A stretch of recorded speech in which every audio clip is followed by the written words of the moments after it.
Hi everyone, this is Emmy. Today I'm going to give you a new method for making non-slip soles on your handmade slippers.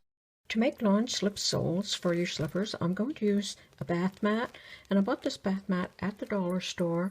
It's just a bath mat. I'm just going to use a kitchen tumbler, and I'll place that down on my bath mat, and I'll trace around it like that. I'm going to do two. And I'm going to cut them out. And I'm going to sew one under the toe section and one under the heel. And I've placed my hand inside.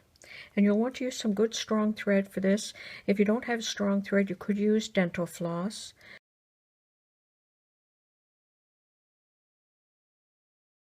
So I'm just going to start my thread. And then I'm just going to work right through these openings. If you don't have openings on your bath mat, you can just sew through them. They're usually quite easy to sew through. So like that. So I'm going to sew that all the way around. And then I'm going to sew one on the heel as well.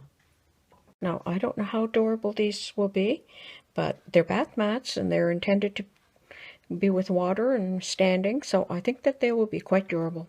So I hope you try this method. Thanks for watching. Bye for now.